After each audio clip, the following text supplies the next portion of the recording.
Welcome to the ADHD Creative Club podcast, the place for neurodivergent creative entrepreneurs and freelancers to learn new ways of navigating the ever-turbulent world of life and business.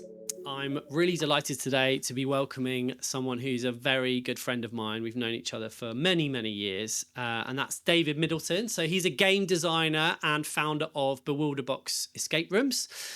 He's created over 40 immersive experiences in his time doing that, and he's worked with some really huge names like Horrible Histories, Peaky Blinders, Paddington, Black Sabbath, and obviously with this podcast, he also has ADHD. So I'm looking forward to having a chat. David, welcome to the podcast. Thanks for coming on. Thanks very much for having me. I'm very happy to chat about, gamey things, ADHD things, Yeah. and all the things that happen in between as well. Can you just tell us a little bit about kind of what you do, like what your creative job is, and how maybe ADHD helps with that? Right. Okay. So I'm a game designer. Just as a bit of history, I started out designing escape rooms. And launched my own escape room business in Brighton in the UK called Bewilder Escape Rooms, which is still standing to this day. And and off the back of that, myself and my business partner at the time, also a David, started getting contacted by other escape room operators asking us to design puzzles for them because they really liked what we did and they thought we had a fresh and interesting approach to designing games. And then that kind of turned into creative agencies, and then it turned into big production companies. And um, I mean, that's like nearly 9 years ago now since we started out. But nowadays, I design anything really. So most of the time, it's puzzle-based games, but it can be gameplay for a large-scale immersive experience like Paddington. It can be a digital online game like the Black Sabbath promo game. It can be a tabletop mystery. It can be a treasure hunt for 100 people. Basically, if it's kind of gamified in some capacity and it involves people wrangling and puzzles and logistics, then that's my niche. The interesting thing is I've not really known that I had ADHD until very recently, or maybe in the last year or so. So when I started out, I wasn't aware, and a lot of a lot of looking back now, I can realize how that formed where I am at the moment and the journey and the path that I've taken. So for one thing, I don't know if anybody listening to this at the moment has done an escape room. I'm sure some people have, but essentially, you go into a room for 60 minutes, you solve puzzles, and then you try and solve all of the puzzles to escape. One puzzle leads to the next one. And every time you do that, you get this kind of hit of dopamine and excitement and a thrill, and that builds over time because you're doing it more and more and more. And the first time I did an escape room, which was back in 2014 on my stag do, and you were there as well. You came along. Yeah. Um, Remember it well? I came out of that experience absolutely fired up. I was like, I was, this is incredible. This is amazing. And immediately started discussing and plotting with other Dave. Let's call him Staff to differentiate. Staff, how we were going to make our own escape room company in Brighton. And I realize now that all of that excitement, all of that enthusiasm came from just like, it's like a dopamine playground, an escape room. You're getting all of this excitement fired at you every couple of seconds. So that was certainly part of it. And also, I think the sort of dissatisfaction and boredom that I felt doing office jobs. I was at the time working in a sales job doing IT, and it was a great job for a great company. I really enjoyed all the people there, but it just wasn't exciting or interesting for me. So I think, chasing that dream and deciding to do something drastic and make that big change and go, hey, I'm just going to sack all this off, even though there's great prospects, and I'm going to try and make this weird puzzle room thing idea that I don't know how to make work. Is in hindsight was definitely down to being riddled with ADHD. Yeah. Mm. I've kind of not really thought about it like that because obviously I've known you for years and we've done escape rooms together. And then actually thinking about it from an ADHD perspective for the first time, I'm thinking about every time those little wins that you get, they're just pure dopamine hits, and it's like it's kind of like a dream scenario really for someone with ADHD. So obviously you were you realized you were getting that big hit, but in terms of having all of these ideas, I mean, as you know from knowing me, I come up with different business ideas or other things like constantly. So how did you keep yourself motivated to actually do the stag do, come out the other side and be like, I'm going to open my own escape room? Like, how did you just keep going on that? And what was that like? From doing the stag do and to actually opening the escape room took 2 years. And when we first planned on doing it, we were going to be the very first one open in Brighton. In between us having that plan and actually launching it, two more opened in the meantime. So you can probably tell from that it wasn't a very quick process. However, in that time, we did go out and play lots of escape rooms. So it was a very satisfying process, going around just playing games and having fun.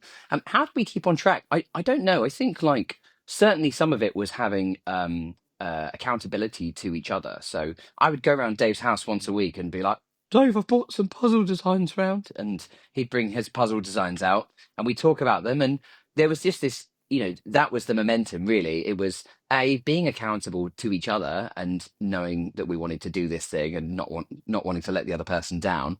And also, that dissatisfaction, I think, that sort of creeping dissatisfaction that I realized I suddenly had a good job with good people and I was getting paid good money and the prospects were good, but that wasn't going to be enough. I needed to satisfy this craving to do something creative. And I think to be my own boss, as much as I would get on with coworkers and would be able to make deadlines and do the jobs, working within that conventional office structure and having to answer to other people and not being able to tackle things creatively if I wanted to, having to just do my job and follow, toe the line was quite challenging for me, and was always challenging for me.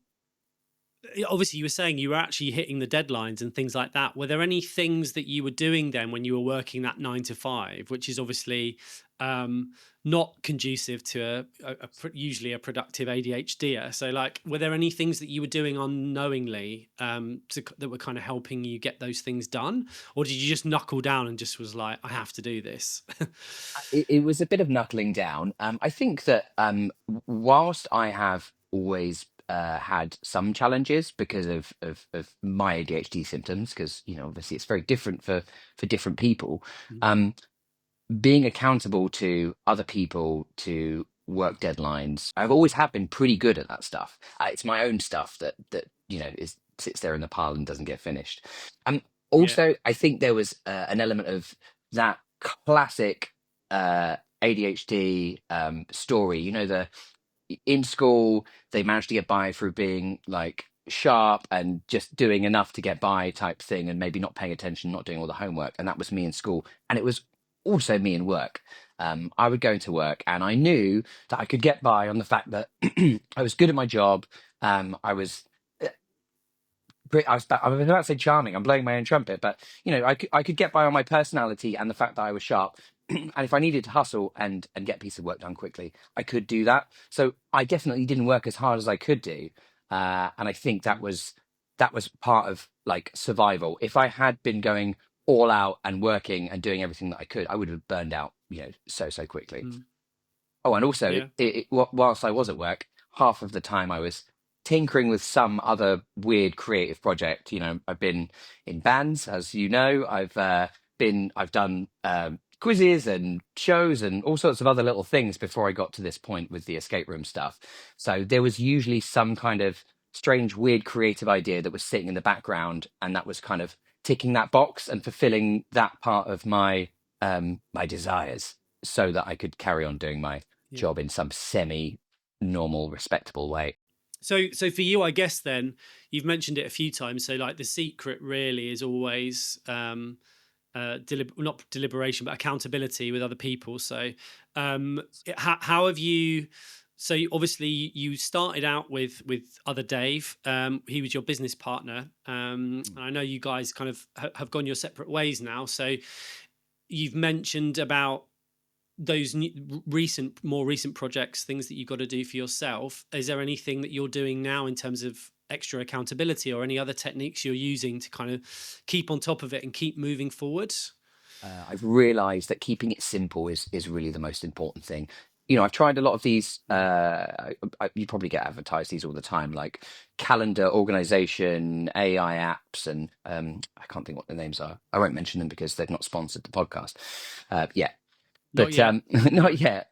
But after trying trying all these complicated things where you were typing in how long a task was going to take, and when you had to be done by, and prioritizing, and all these complicated things, I actually discovered just having a regular digital to-do list I have on my phone that's mirrored on my computer, that I am committed to checking and staying to and updating, is really helpful. So many times Mm, I'm laying in bed and I've got these wild ideas about what I need to do, or what's coming up, or some creative idea. So I use the same list for noting, for dropping stuff, for putting stuff down before I go to sleep, and that kind of helps me unwind as well. And I also use mm, OneNote. There's loads of different variations of that, but I find that um, uh, in the excitement of an idea or a conversation or a meeting or whatever it is, I put everything in there. And yeah. the amount of times I've had to go back and refer to something, and I'm amazed at how much I've actually put in there is fantastic. A lot of the time it's chaos. Mm, I've tried to get into a good habit of summarizing my notes and making it readable and understandable. But um, yeah, so using mm, tools and being committed to them and just practicing it, and I suppose not over not overcomplicating things, finding the thing that works, and it may be different to the thing that works for other people, mm. and trying to stick to it as best you can, and trying to build good habits around it. Easier said than done, though. Yeah, it's true.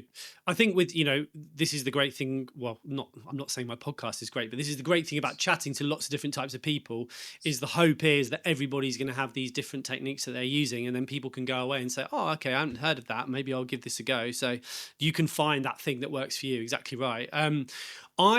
Since New Year, like I did the classic thing that everyone does, but obviously on like steroids, where this year I've done dry January, which I know I think you're doing as well, to exercise at least once a day, which hasn't gone exactly right, but not be too hard on myself if I don't make it. But I've exercised most days this month so far. I've gone to journaling. I've tried to kind of starting with that, and that's been really interesting. What's hilarious is I found this kid on YouTube who's like, he's got millions of views, and he's all about organization and minimalism. And I was sitting there and he had some amazing ideas. And I was like, I am a pretty much 40-year-old man taking life advice from a 20-year-old boy, basically. But he had some amazing stuff. And like, writing down some of my just my those ideas that just kind of get thrown in somewhere, exactly like you were saying, has actually been really beneficial. And when you've got it on paper, I don't know whether you've done much of this, but I'm referring to those pages like quite a lot. So I'm seeing those things that I want to achieve this month, for example, rather than, I found that when I did that with the digital stuff, I just put it in a note, and that note would go in my digital notes, and I'd have reams and pages of notes that I just never look at. But I don't know whether you get that or whether that's you Well, just are constantly referring back to. I try and structure. I've got like as I said, I use OneNote, and I try and structure it as best I can. There's an element of chaos there, but if I have an ideas section, I've got a new project section, I've got Mm, a life section, and there are subsections under some of those. So I try and have some level of organization. Most of the time, that notepad. I mean, the feature that I use most is the search feature, because a lot of the time I can't. Sometimes I can't remember what I've called something or where I put it, and I yeah. find some absolute gold in there. Sometimes I type in puzzle idea or something like that, and suddenly I'm like, hey, there's like 5 pages from back in one in 2016, one in 2022, because I've forgotten that the previous ones exist and have just made new ones, but they're all full Mm, of fantastic stuff. Um, I think the journaling is, and I've tried to do that, and I've not been great at it, to be honest, but I've tried doing that also this year, and there's definitely something to be said for taking something out of your brain and putting it into, writing it in some capacity, whether that's handwriting or digital or whatever. mm, And Actually, one of the reasons why I think it took me a while to go on my ADHD journey is I knew somebody that was diagnosed with ADHD, and I looked at them and I didn't identify with the things that they identified with as their ADHD symptoms. Does that make sense? So I looked at them Yes. and even though I wasn't consciously thinking it, I was looking at them and going, well, they have ADHD. I don't have ADHD because I am not the same as them.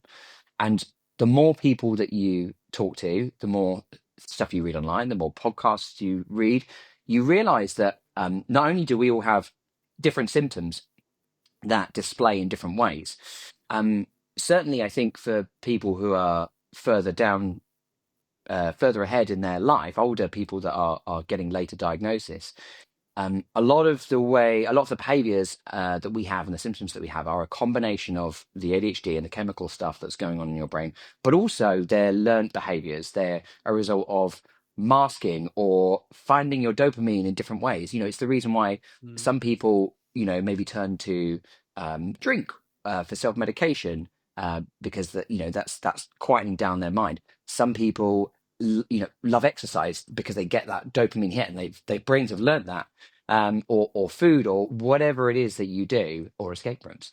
Um, but we've all, I mean, that's just a tiny example, but we've all got these learned behaviors that they started as this seed, and because of the way that we've gone through life, we've changed, and these these things display differently.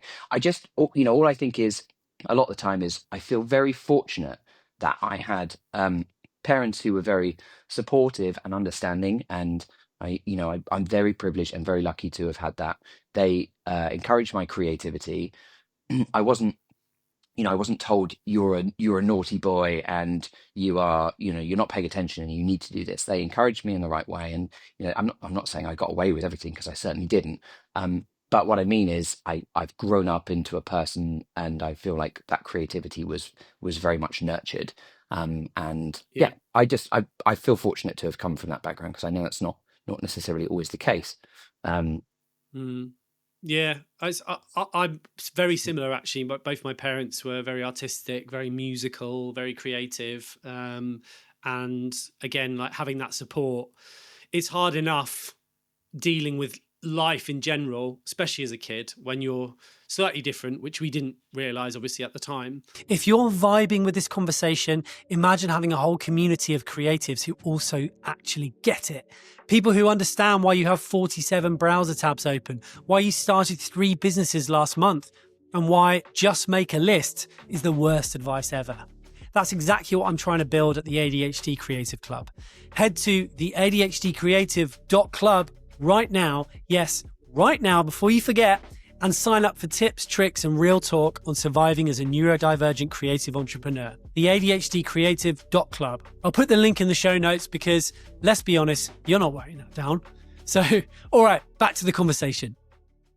When you started the escape rooms, did you find, what was it like then becoming an entrepreneur, like a creative entrepreneur, which is like really the types of people that hopefully we're trying to reach, or people who want to be that are listening to this podcast? So you'd worked in a standard 9 to 5 for an extended period of time. I know you've been doing your other creative projects, but that when you suddenly were your own boss and the doors opened of the escape room and people started coming through, like, describe what that was like.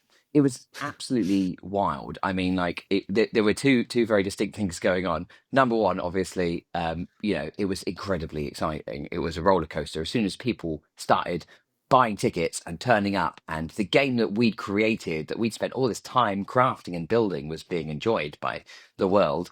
A little bit later than it was supposed to be. The opening date was obviously delayed. It felt fantastic. It felt really great, and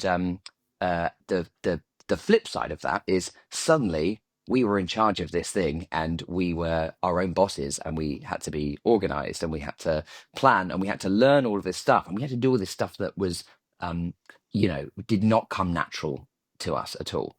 And we very, very quickly realized that there were going to be some things that we needed support with. So I think a lot of business owners and entrepreneurs, when you start on a project, you are wearing all of the hats. You are doing the finances and bookkeeping, and you're doing the insurance and the health and safety, and everything, the operations, the sales. You're doing the lot, the social media stuff, and realizing very quickly that we would need support with a lot of that stuff.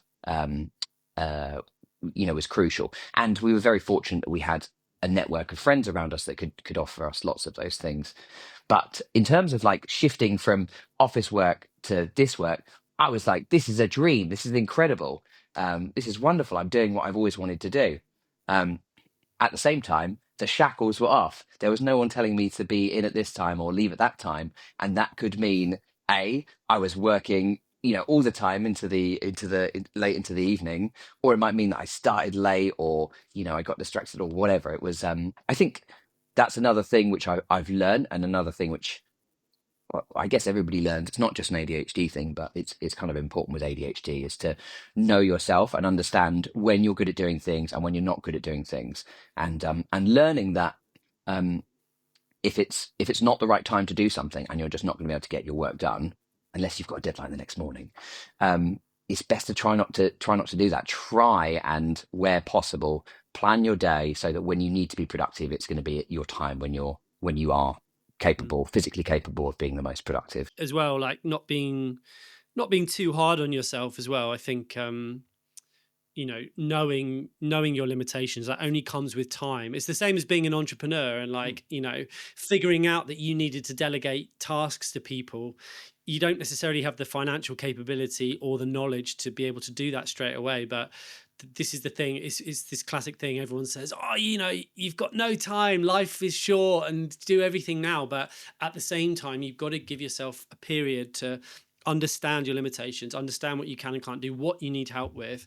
I think that's super important. And it's the same when I found when I had my diagnosis, similar to you, I think. So just that understanding and knowing and recognizing those traits, and managing those. So again, going back to this journaling thing, I will put a link in the show notes to this video, because it's I didn't want to be writing reams and reams of stuff on in my notebook. It's a dotted notebook where you just track certain things, and then you write like a sentence, like, today I did this and I felt this. Over an extended period, you'll see patterns, and then you can realize then when your optimum time is. And I've been listening to Alex Partridge's book, which I sent to you. So he runs the ADHD Chatter podcast, which I highly recommend. He's a very successful businessman who's also had a late diagnosis, and he interviews loads of incredible experts on ADHD and people that have suffered with it. But he kind of says this as well. It's kind of tracking your behaviors and figuring out those things, and also when he's talking about work, going back to the 9 to 5 thing. The 9 to 5 day is just not structured necessarily for people who are neurodiverse, and like being able to then work, if you get your best work done between 10 p.m. and 2 a.m. and you're an entrepreneur, then go for it, and then sleep in till like 11 the next day or whatever it is. Like, that's the beauty of being a creative entrepreneur, I think. And I know that we are at the mercy, or we'll talk about in a bit, working with these huge brands like you have. But you are at the mercy of your clients a little bit. But I think, just go with what works best for you. It's a self-fulfilling prophecy as well. Like, you're turning something which is in theory, the ADHD mind is always like craving dopamine. So if you can find a way to add a little bit of that to something that helps you in some way, that's a really great technique. It's actually, it really comes down to sort of gamification in a way as well, which obviously links into what I do. Yeah. But yeah, when you're reading the crosses and the marks, you're getting that dopamine rush, and that's making you excited. Yeah. Interestingly, or not interestingly, but kind of similarly, I quit smoking a couple of years ago, and I was always like an on-off smoker.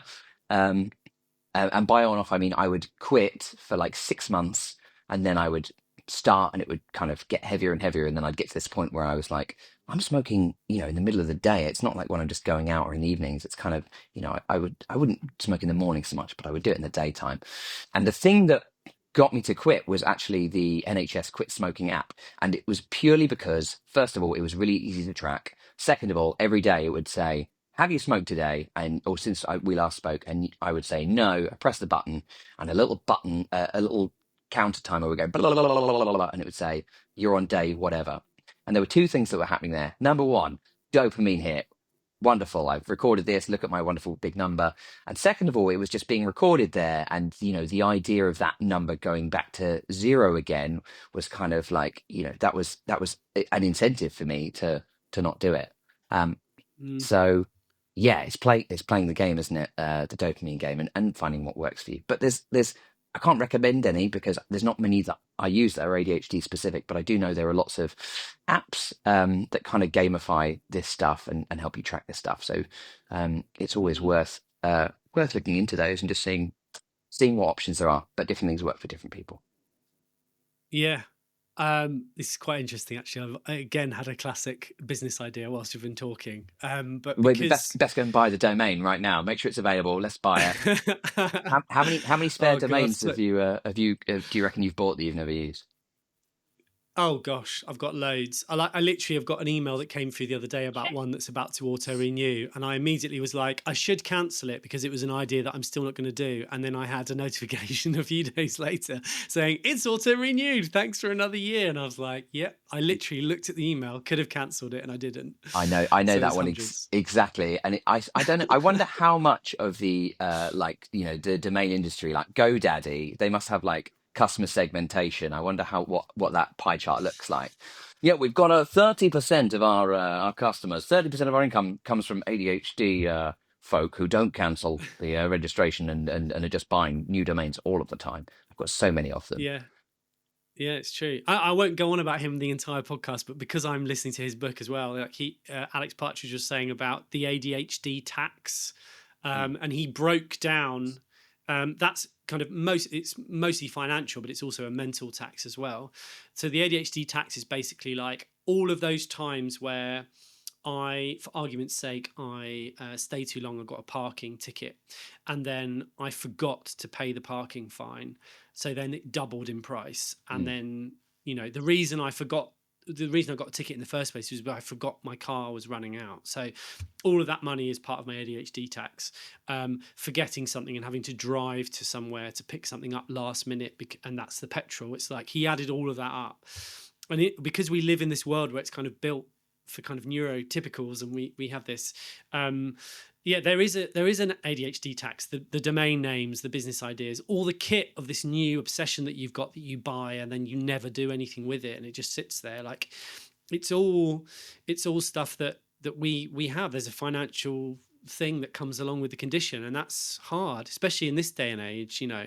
But going back to like gamifying stuff, mm. I think there's a huge opportunity there for me personally. Like I think that would work really well for me. I'm trying to keep on top of it's mainly stuff at home. Washing I find really hard. My wife, like she has ended up doing a lot of the washing, which I find really difficult, and she struggles with it at times because there's so much to do because we've got two kids as well, and it's just something I really struggle with getting my head around actually just doing it. And I work from home a lot of the time, and I'm like, if I can gamify how I do my chores, maybe there's something in that, and I get that dopamine hit.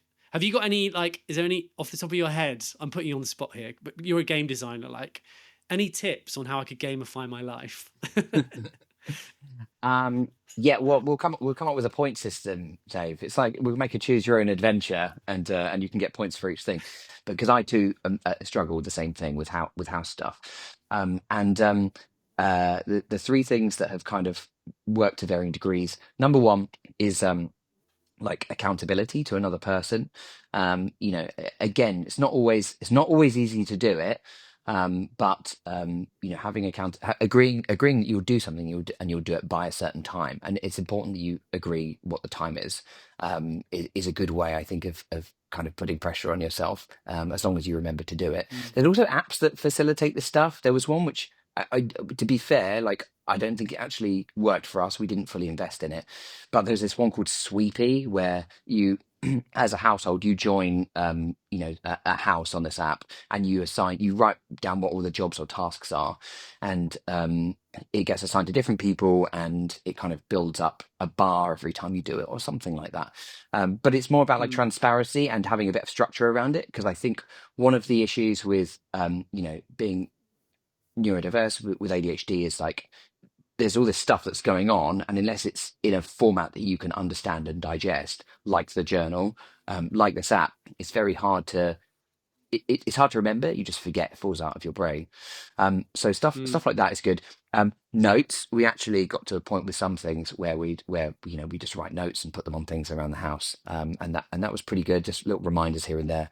I read mm, this ADHD a blog, and what they suggested was, if there is a task that is fundamentally a low dopamine task that you struggle with, try and break it up into mini pieces. And the example they gave, and it worked really well for me, is unloading the dishwasher. So, you're in front of your computer, you're doing this piece of creative work, you're so excited, you're so into it, you know that the dishwasher needs to be unloaded, but this thing is enthralling and you're hyper focusing and all of that stuff. And even getting started on that is problematic, and the time is ticking away.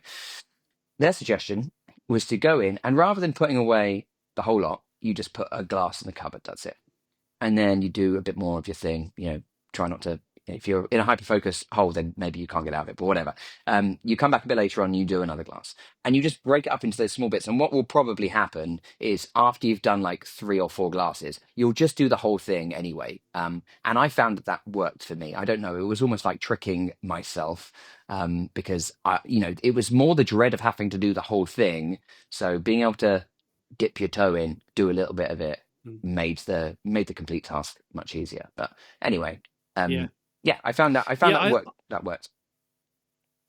I totally agree. It's usually the thought of doing the task is far worse than actually doing it. I get this with work tasks all the time, and I'll put stuff on my to-do list, and I end up then doing it and was like, that took 5 minutes or whatever. And I'm like, I literally was staring at that thinking, I can't do it. I can't do it. It's so boring. Yeah, that's a really good piece of advice. Just Isn't get is, just get is started. Try a little bit. Yeah, isn't the other one, the thing about 5 minute tasks is, if you've got a 5 minute task, just do the 5 minute task.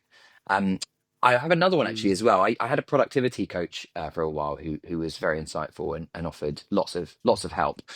And she would say, "Swallow your frog," which I think is like I'd not heard that phrase before, but I think it's a known phrase. And the idea is that if you have that one thing that you know is the thing that you have to do and you don't want to do it, and I'm talking, can be a life thing, but I'm talking from a work point of view, it's very easy to put it off and procrastinate and do things in between. And if you can swallow the frog and do that thing first, the elation that you will feel from getting it done will make everything else that you need to do much easier. And also, at the end of each mm, day, if you've managed to do that one thing, and complete one task, I think there's a sense of satisfaction and fulfillment. And a lot of the time with ADHD, it's like you beat yourself up and you feel bad because haven't been as productive as you think you should have been, or you haven't been as good as you could be. Whatever it is, you beat yourself up, and having that victory that you can kind of be proud of, pat yourself on the back, is not just about getting the work done. It's also about your mindset and getting into getting into good habits and not being so hard on yourself. yeah, I think that comes with. I can certainly think of, there were so many times as a kid where I couldn't get tasks done, or I was daydreaming, or I just couldn't understand something that was being explained to me, or was accused of not listening. It was constant little comments here and there. So you then become incredibly hard on yourself because you're so used to being told, you're not good enough. And then that develops as you get older, and then you end up, really beating yourself up. And I think, again, comes back to the diagnosis and um, learning to accept yourself and accept these things, and learning to live with them and deal with them. So yeah, it's so true. What you said there. So sorry. Oh, sorry, I jumped in there. All I was going to say is, what you said there about being younger is just relates back to what I was saying earlier on about different people going on different journeys and becoming different depending on how it was they were treated and what the response was to Mm, their ADHD symptoms.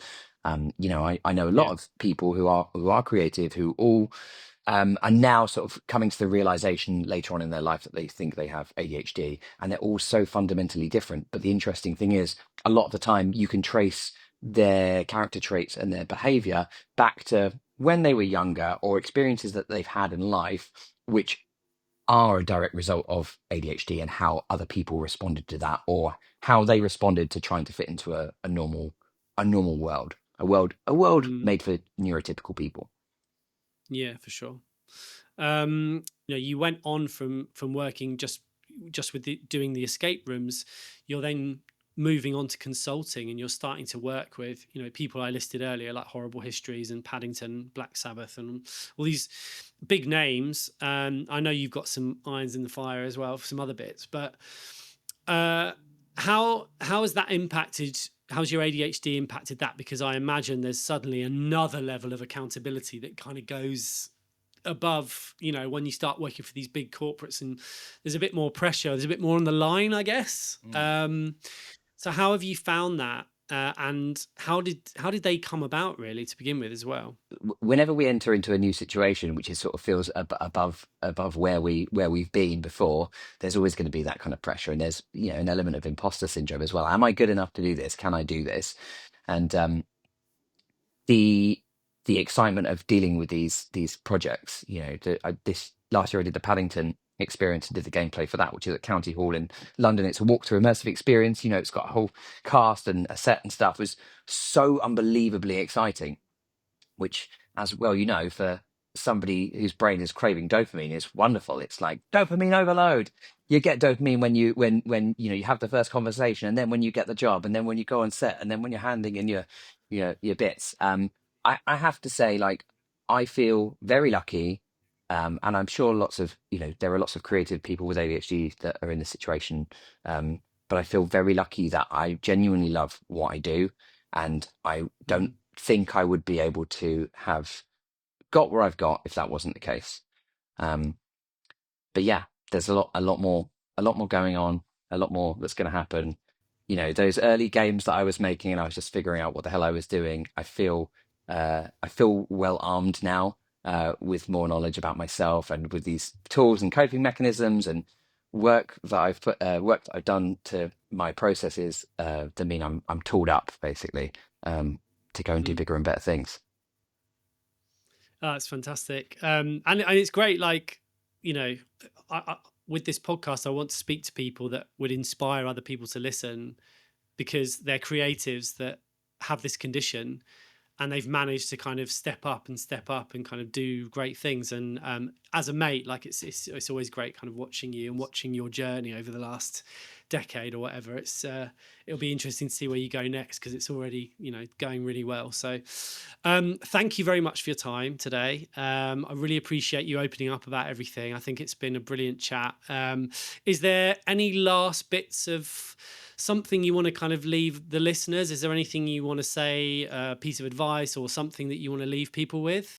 Don't beat yourself up if you're not doing exactly what you want to do at the moment, and you're not quite where you want to be. Like, focus on on doing the things that work for you, and the things that you enjoy doing. And yeah, it's obviously you want to keep some things in check, but also it's okay sometimes to indulge those creative whims. And I sometimes find, if I have a co-collaborator or somebody else that I talk to that gets the ball rolling, suddenly I'm accountable to making this thing a reality. But yeah, good luck to everybody out there. Absolutely. Where can people find you online? So, if you want to see me and my creative practice, that is at rebelbrain.co.uk.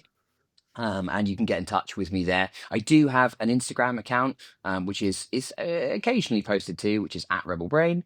And you can also play my escape rooms, my brick and mortar escape rooms, by visiting bewilderbox.co.uk, and coming and playing one of our wonderful science fiction themed adventures. We've got Norman Lovett from Red Dwarf doing a voice. We've got Hugo Myatt, that used to be in the 80s TV show Nightmare, also is part of it. Again, following some impulses there to get those people on board and get them working on it, and it kind of worked out. But yeah, also, if anyone wants to get in touch to talk about anything that's game designy, or even to talk about ADHD type stuff, I would be happy to chat with people. I feel like we've spoken. I know this is an ADHD podcast, but I thought we were going to talk more about puzzles and games today. But I've thoroughly enjoyed chatting about brains and minds and processes and tasks and all of that other stuff. Yeah, absolutely. No, thank you. Thanks again for your time. And David Middleton, everybody. Huzzah! The crowd goes wild. Yeah, amazing. Thank you for your time. And we'll see you guys on the next episode. Thanks a lot. Okay, thanks so much for hanging out today. Look, if you related to any of this, the struggles, the wins, the holy cow, that's me moments, you need to be part of the ADHD Creative Club. This isn't just a podcast, it's a movement of neurodivergent creatives who are figuring this stuff out together. Head to theadhdcreative.club and sign up for tips, strategies, and real talk on surviving and thriving as a creative entrepreneur with ADHD. I'm Dave Neal, and remember, every single person you heard on this podcast felt exactly the same as you at some point. Lost, overwhelmed, wondering if they could make it work, and now look at them. Now it's your turn. See you in the next episode.